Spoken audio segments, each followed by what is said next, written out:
નમસ્કાર વિદ્યાર્થી મિત્રો આજે ફરી વખત આપણે આપણા આ સામાજિક વિજ્ઞાનના અભ્યાસ અઠવાડિયાની અંદર મળીએ છીએ। વિદ્યાર્થી મિત્રો આપણે ધોરણ 9 સામાજિક વિજ્ઞાનની અંદર ન્યાયતંત્રનો અભ્યાસ કરીએ છીએ। આપણે બધા જાણીએ છીએ કે સરકારનું જે શાસન ચાલે છે એ શાસનને ચલાવવા માટે સરકારના મુખ્યત્વે 3 અંગો કાર્ય કરે છે। આગળ આપણે ભણી ગયા કે એ 3 અંગો કયા તો કે ધારાસભા, કારોબારી અને ન્યાયતંત્ર। એમાં ધારાસભા અને કારોબારી વિશે તમે પ્રકરણ 10 માં ભણ્યા છો। આજે પ્રકરણ 11 ની અંદર આપણે ન્યાયતંત્ર વિશે ભણીએ છીએ। તો શરૂઆતમાં આપણા આ પ્રકરણના 3 વિડિયો બનાવ્યા છે કે 3 ભાગ બન્યા છે। જે 3 ભાગની અંદર ન્યાયતંત્ર કેવી રીતે રચાયેલું છે, ભારતના ન્યાયતંત્રની સુગ્રથિત વ્યવસ્થા કેવી છે, ન્યાયતંત્રનું મહત્વ શું છે, ન્યાયતંત્રને કેવી પ્રકારની સ્વતંત્રતા મળી છે અને ભારતીય ન્યાયતંત્રમાં સર્વોચ્ચ અદાલત એ આપણી ટોચની અદાલત છે। તો સર્વોચ્ચ અદાલતની રચના, સર્વોચ્ચ અદાલતમાં ન્યાયમૂર્તિ તરીકે કામ કરતા ન્યાયાધીશોની લાયકાત અને સર્વોચ્ચ અદાલતની અંદર ન્યાયમૂર્તિની સમય અવધિ કે તે ક્યાં સુધી કામ કરી શકે છે એની આપણે વાત કરીએ। આજે આપણે જે ભણવાના છીએ તે છે સર્વોચ્ચ અદાલતની સત્તાઓ અને તેનું કાર્યક્ષેત્ર। પ્રત્યેક અંગને પોતાની કેટલીક સત્તાઓ મળેલી છે, તે સત્તાની અંદર રહીને જ તે કાર્ય કરી શકે છે। એટલે કોઈ પણ અંગ હોય, પછી તે ધારાસભા હોય, કારોબારી હોય કે ન્યાયતંત્ર હોય, કે ન્યાયતંત્રની અંદરની ટોચની અદાલત એટલે કે સર્વોચ્ચ અદાલત કે સુપ્રીમ કોર્ટ હોય, એને જે સીમાની અંદર કામ કરવાનું છે, જેટલી મર્યાદામાં રહી અને કામ કરવાનું છે, તે કાર્ય કરવાની મર્યાદા એટલે કાર્યક્ષેત્ર। તો આજે આપણે આપણા દેશની ટોચની અદાલત એટલે સુપ્રીમ કોર્ટ,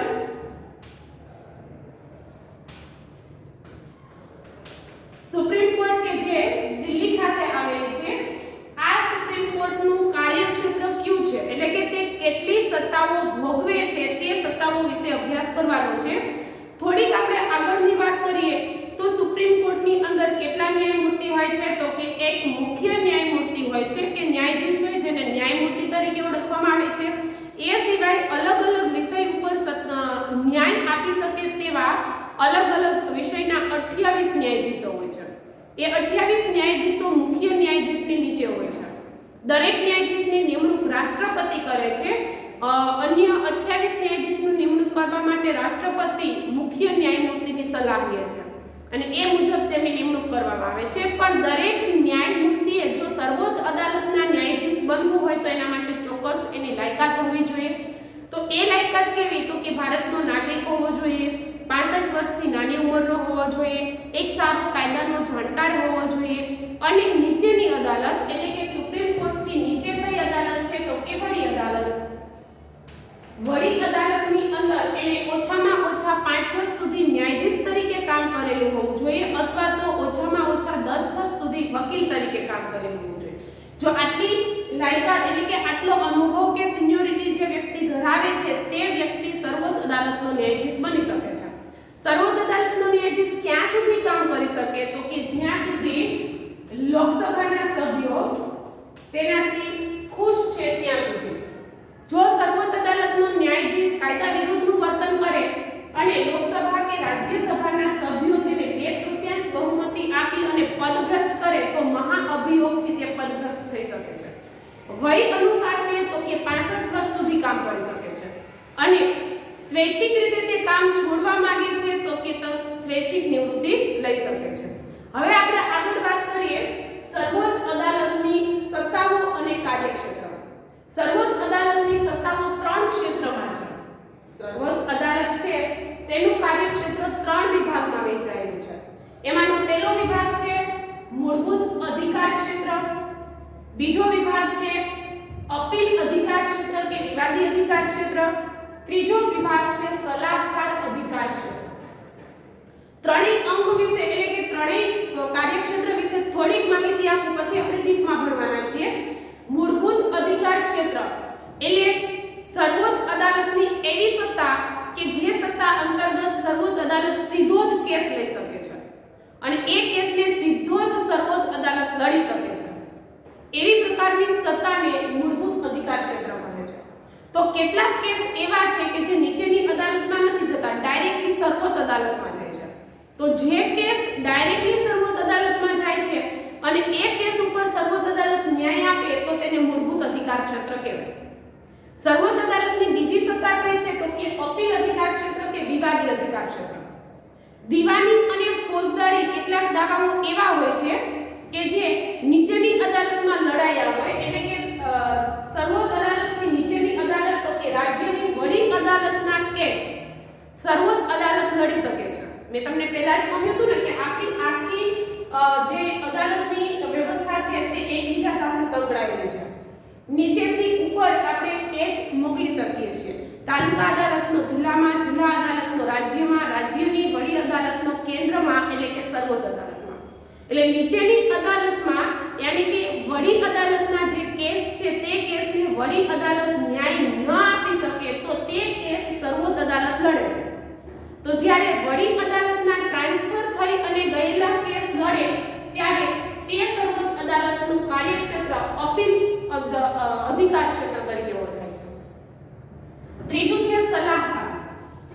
સર્વોચ્ચ અદાલત દેશની ટોચની અદાલત છે, માટે સર્વોચ્ચ અદાલતને બંધારણનો રક્ષક કહે છે. સર્વોચ્ચ અદાલત છે તે ભારતીય બંધારણનું રક્ષણ કરનારી અદાલત છે. એટલે જો બંધારણ વિરુદ્ધનો કોઈ પ્રશ્ન હોય અને રાષ્ટ્રપતિને એવું લાગે કે આ પ્રશ્ન ઉપર રાષ્ટ્રપતિ નિર્ણય નથી લઈ શકતા ત્યારે રાષ્ટ્રપતિ સર્વોચ્ચ અદાલતના ન્યાયમૂર્તિની સલાહ લે છે. એટલે બંધારણનું અર્થઘટન કરવાની સત્તા સર્વોચ્ચ અદાલતને છે. એટલે રાષ્ટ્રપતિ જે બાબતની સલાહ માંગે અને એ બાબત ઉપર જ્યારે સર્વોચ્ચ અદાલતના ન્યાયમૂર્તિ સલાહ આપે તો તેને સર્વોચ્ચ અદાલતનું સલાહકાર ક્ષેત્ર કહેવાય. આમ ત્રણ ક્ષેત્રની અંદર સર્વોચ્ચ અદાલત કાર્ય કરે છે. એમાં સૌથી પહેલું ક્ષેત્ર આપણે લઈએ મૂળભૂત અધિકાર ક્ષેત્ર. એટલે સર્વોચ્ચ અદાલતની એ સત્તા કે જે મૂળભૂત અધિકાર ક્ષેત્ર તરીકે ઓળખાય છે. તો પહેલા જ મેં તમને એની ડેફિનેશન ક્લિયર કરી દીધી કે સૌપ્રથમ તકરાર સાંભળી અને ન્યાય આપવાની સત્તા એટલે મૂળભૂત અધિકાર ક્ષેત્ર. અદાલતને પ્રત્યેક અદાલત હોય, પછી તે વડી અદાલત હોય, જિલ્લા અદાલત હોય કે તાલુકા અદાલત હોય, દરેક અદાલતને પોતાનું મૂળભૂત અધિકાર ક્ષેત્ર હોય છે. એમ સર્વોચ્ચ અદાલતને પણ પોતાનું મૂળભૂત અધિકાર ક્ષેત્ર છે. એવા કેસ કે જે કેસને સર્વોચ્ચ અદાલત સીધા જ પહેલી વખત જ એટલે કે સર્વપ્રથમ સાંભળે છે. તકરાર એટલે શું? ફરિયાદ. એવી ફરિયાદો કે જે ફરિયાદને સર્વોચ્ચ અદાલત સીધી જ સૌપ્રથમ વખત સાંભળે છે અને એ સાંભળ્યા પછી એની ઉપર સર્વોચ્ચ અદાલત ન્યાય આપે છે તો તેની એ સત્તાને મૂળભૂત અધિકાર ક્ષેત્ર તરીકે ઓળખવામાં આવે છે. મૂળભૂત અધિકાર ક્ષેત્રની અંદર સર્વોચ્ચ અદાલત 5 પ્રકારના કેસ સાંભળે છે. સર્વોચ્ચ અદાલતના મૂળભૂત અધિકાર ક્ષેત્રમાં જો એનું કાર્યક્ષેત્ર છે એનું પહેલો વિભાગ છે. પહેલા વિભાગની અંદર મૂળભૂત અધિકાર ક્ષેત્ર એટલે કે સર્વોચ્ચ અદાલત સીધા જ જે કેસ સાંભળે છે તેનો ન્યાય આપે છે. 5 પ્રકારના કેસ સર્વોચ્ચ અદાલત સીધા જ પોતાના હાથમાં લે છે. એ 5 પ્રકારના કેસ કયા તો કે સૌથી પહેલો સંઘ સરકાર અને રાજ્ય સરકાર વચ્ચેનો. બીજો તો કે સંઘ સરકાર અને રાજ્ય સરકાર સાથે મળેલા છે અને અન્ય કેટલાક રાજ્યો એની સામે છે. ત્રીજો તો કે એક રાજ્ય બીજા રાજ્ય સાથે કોઈ ઝઘડો હોય એટલે રાજ્ય વચ્ચેનો ઝઘડો. ચોથો તો કે ગેરબંધારણીય કાયદો ઘડાઈ ગયો હોય સંસદ દ્વારા તો તે કાયદાના અર્થઘટનને લગતો પ્રશ્ન. અને પાંચમો તો કે મૂળભૂત હકોના રક્ષણ માટેનો પ્રશ્ન. આ 5 પ્રશ્નો છે કે 5 ફરિયાદો છે તે સર્વોચ્ચ અદાલત સીધી જ સાંભળે છે અને સીધો જ તેના ઉપર સર્વોચ્ચ અદાલત નિર્ણય આપે છે. નીચેની અદાલતમાં જવાની જરૂર પડતી નથી.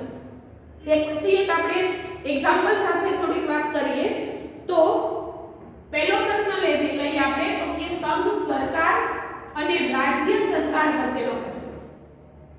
આપણે સરકારના 2 વિભાગ તો જાણીએ છીએ. સંઘ એટલે કેન્દ્ર સરકાર, નરેન્દ્ર મોદીની જે સરકાર છે તે સંઘ સરકાર છે. ગુજરાત રાજ્યમાં રૂપાણી સાહેબની જે સરકાર છે તે રાજ્ય સરકાર છે.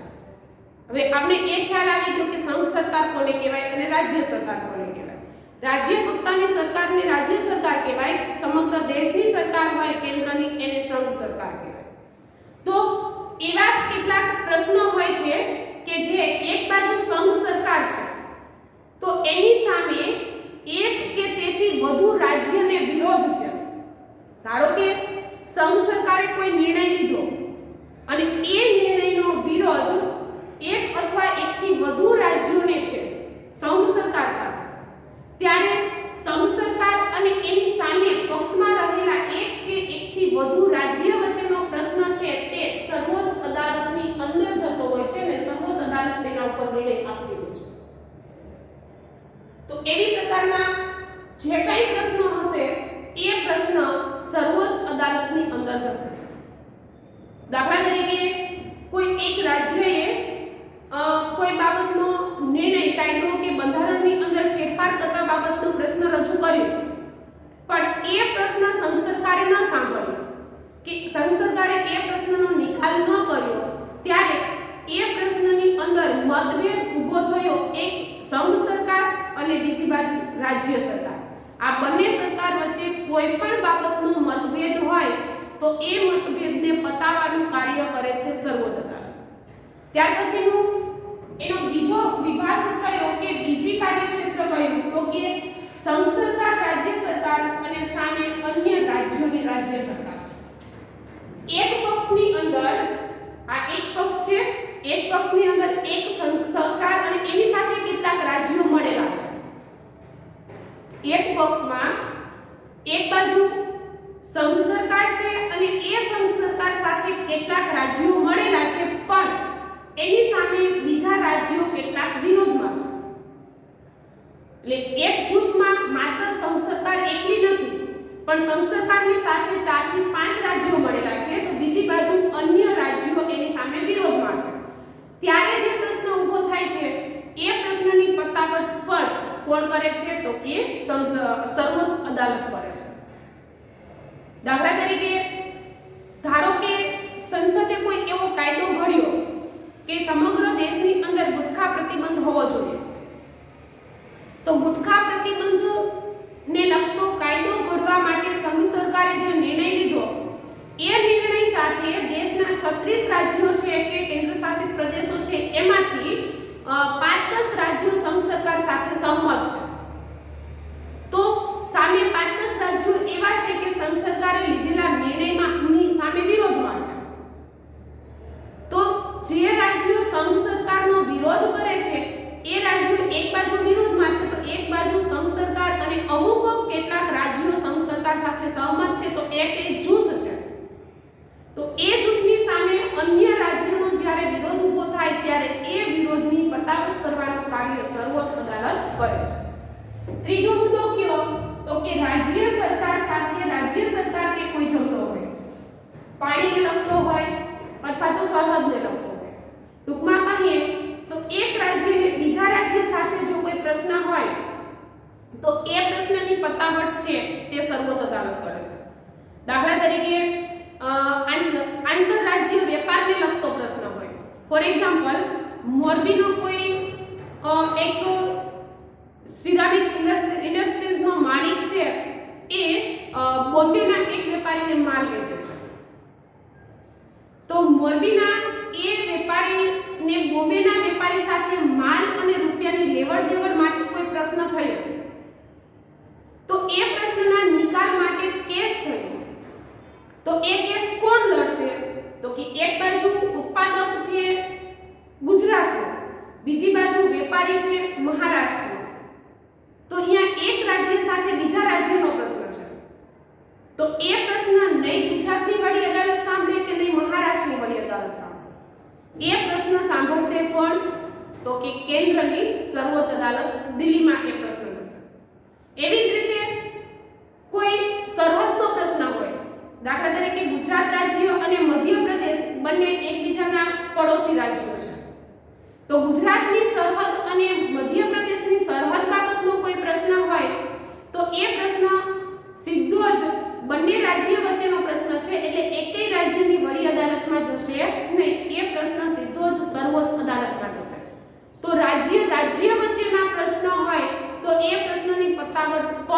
કરે છે? તો કે સર્વોચ્ચ અદાલત કરે છે. એવી જ રીતે પાંચમી એની સત્તા લઈએ મૂળભૂત અધિકાર ક્ષેત્રની અંદર તો કે ગેરબંધારણીય કાયદાને લગતા પ્રશ્નો. ગેરબંધારણીય કાયદો, માનો કે ભારત સરકારની સંસદે કોઈ કાયદો ઘડ્યો પણ એ કાયદો બંધારણ સાથે સુસંગત નથી અથવા તો બંધારણથી વિરુદ્ધનો કાયદો છે, તો તે ગેરબંધારણીય કાયદો જ્યારે સર્વોચ્ચ અદાલતને એવું લાગે છે કે તે બંધારણ વિરુદ્ધનું પગલું છે, તો એના અર્થઘટન કરવાની સત્તા પણ સર્વોચ્ચ અદાલત પાસે છે. દાખલા તરીકે જ્યારે આપણે પાટીદાર અનામત આંદોલન ચાલતું હતું ત્યારે રાજ્યની વડી અદાલતને અર્થઘટન કરવાનો હક હતો કે ગુજરાતના પાટીદારોને કે સ્વર્ણોને અનામત મળશે કે નહીં. તો વડી અદાલતને જ્યારે એવું લાગ્યું કે અનામત આપવું એ એક બંધારણનું અર્થઘટન કરવાની વાત છે, ત્યારે વડી અદાલતે એક પ્રમાણપત્ર આપી અને એ કેસને સર્વોચ્ચ અદાલતને સોંપ્યો હતો. કારણ કે એ પ્રશ્નની અંદર કોઈ પણ વ્યક્તિને અનામત આપવું હોય કે અનામત આપતો કાયદો ઘડવો હોય તો આખા બંધારણનું અર્થઘટન કરવું પડે. તો બંધારણીય અર્થઘટન કરવાની સત્તા એકમાત્ર કોની પાસે છે? તો કે રાષ્ટ્રની કે દેશની સર્વોચ્ચ અદાલત પાસે છે. એટલે કોઈ પણ રાજ્ય સરકારે અથવા તો કેન્દ્ર સરકારે કાયદો ઘડ્યો છે, એ કાયદો જો બંધારણથી વિરુદ્ધમાં હોય કે બંધારણ સાથે સુસંગત ન હોય તો એ કાયદાનું અર્થઘટન કરી અને એ કાયદા સામે કે કાયદાને લગતા પ્રશ્નના સમાધાન માટેનું કાર્ય દેશની સર્વોચ્ચ અદાલત કરે છે. અને જો તે કાયદો બંધારણ સાથે સુસંગત નહીં હોય તો સર્વોચ્ચ અદાલત તેના મૂળભૂત અધિકાર ક્ષેત્ર હેઠળ કાયદાને રદબાતલ પણ કરી શકે છે.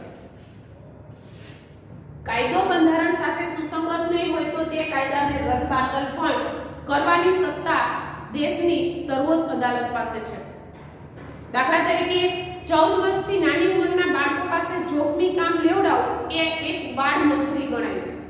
અને એ બાળ મજૂરીના સંદર્ભમાં કોઈ કાયદો ઘડાયો કે જે કાયદો બંધારણના નિયમ સાથે સુસંગત નથી, તો સર્વોચ્ચ અદાલત તે કાયદાને રદ કરી શકે છે, તે કાયદાનું અર્થઘટન કરી શકે છે. બંધારણનું અર્થઘટન કરવાની સત્તા પણ સર્વોચ્ચ અદાલતને છે.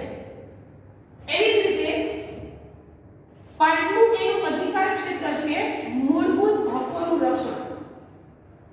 આગળ તમે મૂળભૂત અધિકારો પર ભણી ગયા. ભારતના પ્રત્યેક નાગરિકને બંધારણ દ્વારા 6 મૂળભૂત અધિકારો મળે છે, જેમ કે સમાનતાનો અધિકાર, સ્વતંત્રતાનો અધિકાર, ધાર્મિક સ્વાતંત્ર્યનો અધિકાર, શોષણ સામે વિરોધનો અધિકાર, શિક્ષણ મેળવવાનો અધિકાર અને છઠ્ઠો અધિકાર બંધારણીય ઇલાજનો અધિકાર.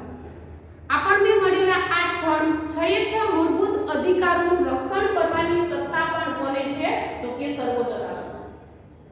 6 મૂળભૂત હકોના રક્ષણ માટે જો કોઈ પણ વ્યક્તિ બંધારણે આપેલા મૂળભૂત અધિકારોનો વિરોધ કરે છે કે મૂળભૂત અધિકારોનો ભંગ કરે છે, તો જે તે વ્યક્તિ જે ભંગ કરી રહી છે તે વ્યક્તિને હાજર હુકમ, અધિકાર હુકમ કે પ્રતિબંધ હુકમ આપવાની સત્તા સર્વોચ્ચ અદાલત પાસે છે. દાખલા તરીકે ભારતના પ્રત્યેક નાગરિકને સ્વતંત્રતાનો અધિકાર છે, તો મને પણ એક સ્વતંત્રતાનો અધિકાર છે. કેવી સ્વતંત્રતા મળે છે? તો કે મંડળો રચવાની સ્વતંત્રતા, શસ્ત્ર વિના એકત્ર થઈ સભા ગોઠવવાની સ્વતંત્રતા, ભારતના કોઈ પણ ભાગમાં હરવા ફરવાની સ્વતંત્રતા, ભારતના કોઈ પણ ભાગની અંદર જઈ અને કોઈ પણ પ્રકારનો વ્યવસાય, ધંધો કે નોકરી કરવાની સ્વતંત્રતા. આટલી સ્વતંત્રતા પ્રત્યેક નાગરિકને મળી છે. હવે માનો કે મંડળો રચવાની સત્તા દરેક નાગરિકને છે, તો મને પણ છે.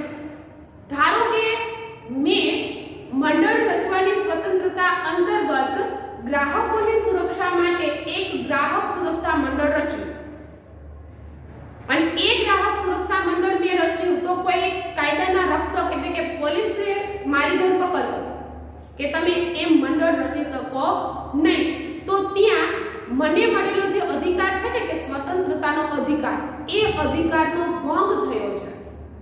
તો તે સમયે મારી ફરિયાદ છે તે ડાયરેક્ટ સર્વોચ્ચ અદાલત સાંભળશે. સીધી જ સર્વોચ્ચ અદાલત તેની ઉપર નિર્ણય આપશે કે ભારતના પ્રત્યેક નાગરિકને મંડળો રચવાની સ્વતંત્રતા છે।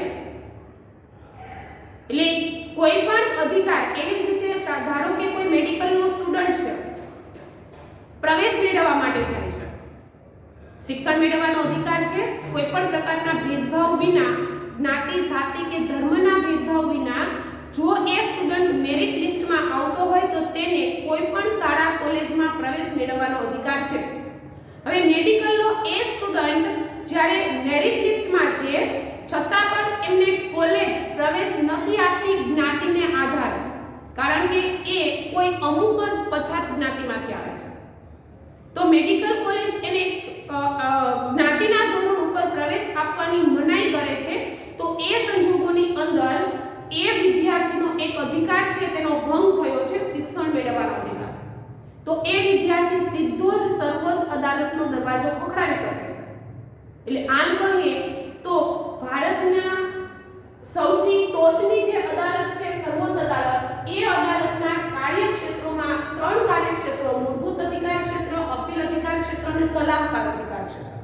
એમાં આપણે મૂળભૂત અધિકાર ક્ષેત્રની વાત કરી કે જે અંતર્ગત અદાલત, સર્વોચ્ચ અદાલત જે સીધી જ અપીલો સાંભળે છે તેને આપણે મૂળભૂત અધિકાર ક્ષેત્ર કહીએ છીએ, જેના 5 પ્રશ્નો કે ફરિયાદો સામે ન્યાય આપવાની સત્તા સર્વોચ્ચ અદાલતના મૂળભૂત અધિકાર ક્ષેત્રની અંદર છે। કયા 5 પ્રશ્નો? તો કે એક બાજુ સંઘ સરકાર તો બીજી બાજુ રાજ્ય સરકાર વચ્ચેનો પ્રશ્ન, બીજો તો કે એક બાજુ એક સંઘ સરકાર ને કેટલાક રાજ્યો છે તો બીજી બાજુ બીજા અન્ય રાજ્યો, એ બંને વચ્ચેનો જો પ્રશ્ન હોય તો તે પણ કોણ સાંભળે છે? તો કે સર્વોચ્ચ અદાલત। ત્રીજું તો કે એક રાજ્યને બીજા રાજ્ય સાથે પ્રશ્ન હોય સરહદ બાબતે કે પાણી બાબતે, તો તે પણ સર્વોચ્ચ અદાલત સાંભળે છે। ચોથું તો કે ગેરબંધારણીય કાયદો ઘડાઈ ગયો હોય, સંસદે કોઈ કાયદો ઘડ્યો છે અને જો તે બંધારણ સાથે સુસંગત નથી તો તે કાયદાનું અર્થઘટન કરવાની સત્તા પણ સર્વોચ્ચ અદાલત પાસે છે। પાંચમું તો કે મૂળભૂત હકોનું રક્ષણ કરવાની સત્તા પણ સર્વોચ્ચ અદાલત પાસે છે। એટલે કે જો કોઈ મૂળભૂત હકનો ભંગ થયો હોય તો એ નાગરિકનો કેસ સીધી જ સર્વોચ્ચ અદાલત સાંભળે છે। આમ આ 5 ઉપરાંત પણ પાણી માટેનો એક સ્પેશિયલ પંચ સર્વોચ્ચ અદાલતે રચ્યું છે, જેને પાણી ન્યાય પંચ કહે છે, જેને વોટર ટ્રિબ્યુનલ તરીકે પણ ઓળખવામાં આવે છે।